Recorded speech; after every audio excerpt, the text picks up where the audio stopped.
The flat earth nonsense is not only spread on classical flat earth channels, also other types of channels are spreading those silly claims.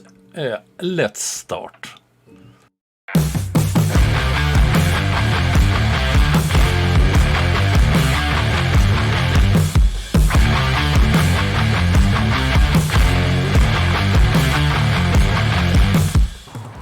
First of all, I want to thank all my patrons, members, donors and subscribers. All of you are important for me. Thank you very much.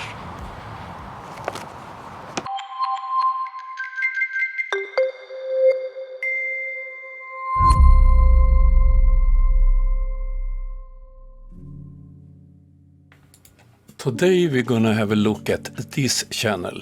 There's no place like home, and this is her main topics of her videos.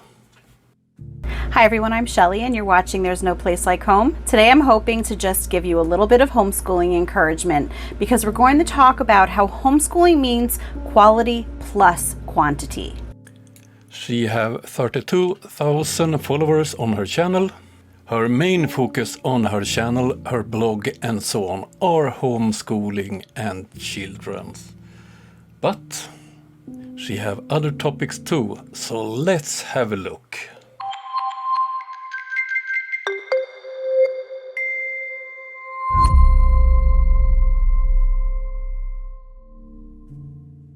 If you look at her walls, you clearly can see that she homeschools her children. You have a whiteboard at the right side, and then you have a map at the left side. And what do we see? The classic flat earthers map. But I did want to make a short video about some maps that I came across. You likely have already seen them. I've seen them circulating on Twitter and on Instagram, and I just wanted to get some input on what you think. My short answer to that question is that's not real maps showing reality. And this is a Buddhist map that was found in 1907, Japan, and it shows what looks to be the azimuthal equidistant map model, and there are some other land masses on the outskirts of this. And that has raised a lot of questions because most of the time we think of the earth as just being this part in the middle. But the question is, what if there is other land out there, which could very well be why they do not want us going out through Antarctica, at least unaided by, the military or government, or, they don't just let you explore out there. Residing now, I'm not going to go on record and say that these maps are 100% legit because I don't know. I don't even know where they came from. I just think that it's interesting, and the fact that the maps that are presented to us, we know that they're not even correct. They come out and tell us that the maps that they show us are not actually accurate. So, if they can speculate on those sorts of things, I'm going to just speculate on this because I'm not making, any pronouncements saying that this is the ultimate truth. So, according to you, we don't have any maps showing reality. Can you then explain how do ships navigate, how do planes navigate, and how do you navigate by car over US? But here we have what would be the moon and the sun, but then we also have them out here. And so you could wonder, well, is it that they are circling and then they come through here? Because yeah, I do think that it's very interesting. A lot of times, when we are told about extraterrestrials coming from other planets, somebody made a very good point. Terrestrial just means land. So it could be that they're not coming from outer space, so to speak, aliens, as we're often told. Could they just be the fallen angels coming from the outer land masses? Could that be where they are residing? She are homeschooling her children and she lives in this fantasy world.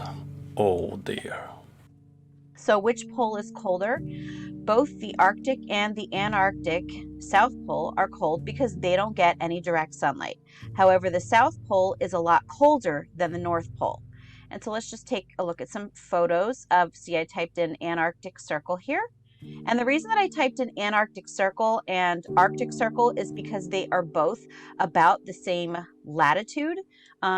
So the Antarctic Circle is 66 point, I believe, 5 degrees latitude south of the equator, while the Arctic Circle is, interestingly, 66.33, both two very interesting numbers, degrees north of the equator. And so that's where I thought that we would be able to get that, a better comparison of temperatures. So Antarctic Circle, these are some photos that we see here. Now you do happen to see this one, but as you can see, this is Arctic, Antarctic, and I believe it said Greenland. So even though this one here looks like it has, the plants and everything here, that is actually probably Greenland. Greenland? Then I live in Greenland half the year. That's a village in Lofoten, Norway called Reine. And if you look at the mountain in the background, here you have an image taken by me over the village from that mountain. So what does the mainstream tell us? Well, the mainstream tells us that both the Arctic, North Pole, and the Antarctic, South Pole, are cold because they don't get any direct sunlight. The sun is always low on the horizon, even in the middle of summer. In winter, the sun is so far below the horizon that it doesn't come up at all for months at a time. So the days are just like the nights, cold and dark. Even though the North Pole and South Pole are polar opposites, they both get the same amount of sunlight. But the South Pole is a lot colder than the North Pole. Why? Well, the poles are polar opposites in other ways too. So they tell us that the Arctic Ocean is surrounded by land. The Arctic is ocean surrounded by land. So, that kind of also goes against what we see sometimes in maps. Some maps show that there was land once at the North Pole, but again, I get it. The maps that were shown are probably wrong too. Such a sad state of affairs in the world today, but it tells us that the Arctic is ocean surrounded by land and the Antarctic is land surrounded by ocean. The ocean under the Arctic ice is cold, but still warmer than the ice. So the ocean warms the air a bit. Antarctica is dry and high. Under the ice and snow is land, not ocean. And I don't know, to me, you would think that land would be warmer than ocean. You read the simplified version of the reasons of why it differs between the poles, but you don't accept it. It's only proof that you're a science denier and you are homeschooling your children. Oh dear. Hi everyone, I'm Shelley and you're watching There's No Place Like Home. Today I'm bringing you another installment of my Question the Narrative series, and my main focus is going to be on what I'm going to call castles for giants and other artifacts. Now, as you can see here, this is not a castle for a giant, obviously. This is actually from my last video. It's a picture of what I'm calling mud flood windows on the side of our municipal building. As you see, she is into mud floods and giants too, and she's homeschooling her children. And she have 32,000 people following her channel. That's quite scary. I can't stand more of this silly person.